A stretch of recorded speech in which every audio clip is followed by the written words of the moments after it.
अभी कुछ दिन पूर्व वन परिक्षेत्र रेपरा अंतर्गत एक प्रकरण आया था जिसमें आप लोगों के द्वारा 2 लोगों को गिरफ्तार कर उनको मारपीट की गई थी और वह रेपरा से कहीं गायब थे, ऐसा आपके ऊपर आरोप लगा था। इस विषय पर आपका क्या कहना है?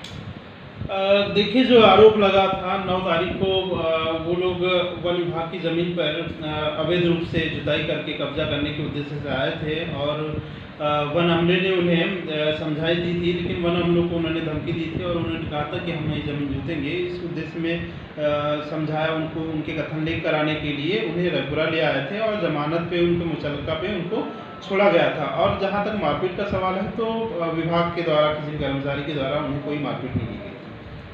और जो खबर चल रही थी छपाने की कि उनको अपहरण कर लिया गया है, वन विभाग वाले लेके गए हैं, तो ये बिल्कुल असत्य बातें हैं, क्योंकि जो जमानतदार है वो उनको जानता था और जमानतदार को उन्होंने साफ कहा था कि आप चले जाइए, हम लोग सुरक्षित मुर्दा चले जाते हैं। इस विश्वास में जमानतदार ताकोरी में उतर गया था और इसी जब वो वहाँ गए, मुर्दा गए, तो कुछ षड्यंत्रकारियों के माध्यम से उनको क्या है कि बाहर कहीं भेज दिया गया और झूठी रिपोर्ट दर्ज करा दी गई वन विभाग के ऊपर और वन विभाग की छवि खराब करने की इनकी एक मंशा थी, जो कि आज अपराधी जो कि पकड़ में आ चुके हैं, पुलिस की कस्टडी में है। ये साबित करती है कि वो लोग झूठा मुकदमा उन्होंने दर्ज किया था। जी, कौन कौन लोग थे, क्या नाम था उनका? इसमें राकेश सिंह है और रावेंद्र सिंह है, करीब इनकी उम्र 28 वर्ष और 32 वर्ष है।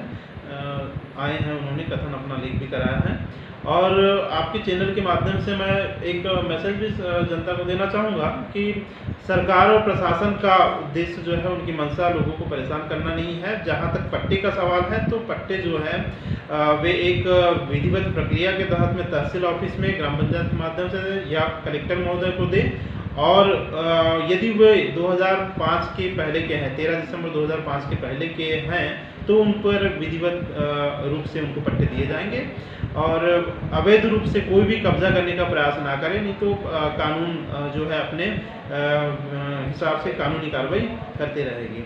और दूसरी चीज़, एक चीज़ मैं और बताना चाहूँगा कि जहाँ तक रोजगार का सवाल है तो ये लोग इन लोगों को वन विभाग के द्वारा विभिन्न कामों में, जैसे कि गड्ढा खुदाई है, लेंटाना उन्मूलन है या और भी जो वानिकी कार्य है, इनमें रोजगार दिया जाता है। संयुक्त वन प्रबंधन जो है, शासन का उद्देश्य है कि लोगों के द्वारा और वन विभाग के द्वारा जिसका वनों का संरक्षण, वन्य जीवों का संरक्षण, तो इसके माध्यम से भी हम जनता को जो है रोजगार देने का प्रयास करते हैं। और जो रोजगार की समस्या आती है, जो समस्या है, उसको हमारे पास आए लोग, इस तरह से अवैधानिक कार्य ना करें, ये शासन की और हमारी भी इच्छा है। हम लोग जनता के सहयोग के लिए हमेशा तत्पर रहते हैं। जी, एक विषय और आया है कि वन विभाग पे वो दबाव डालकर और फिरौती की मांग की जा रही थी, ऐसा कुछ है क्या?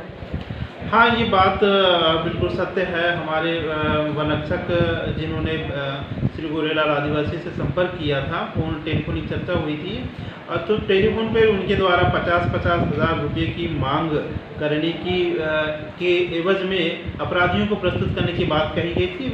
मोबाइल में रिकॉर्डिंग भी है, यहाँ पे हमने थाने में भी रिकॉर्डिंग जमा कर दी है और वरिष्ठ अधिकारियों को भी इसकी सूचना दे दी है। वन रक्षक के द्वारा उनकी कॉल रिकॉर्डिंग की गई और जिसमें साफ शामिल है कि ये लोग षड्यंत्र के तहत इन्होंने आरोपियों को छुपाया था। उसके एवज में ये लोग पैसे कमाना इनका उद्देश्य रहा है और उन जो आदिवासी जिनको छुपाया था, उनके परिवार वालों को इन्होंने परेशान किया है। जनता को, पब्लिक को इन्होंने गुमराह किया है, प्रशासन को गुमराह किया है, धोखाधड़ी की है। मैं पुलिस प्रशासन से अनुरोध करता हूँ कि इनके ऊपर सख्त से सख्त कार्रवाई की जाए। आपका परिचय? मैं लोकेश कुमार, वन परिक्षेत्र अधिकारी, रेपरा, दक्षिण वन मंडल, पन्ना। जी, थैंक यू सर।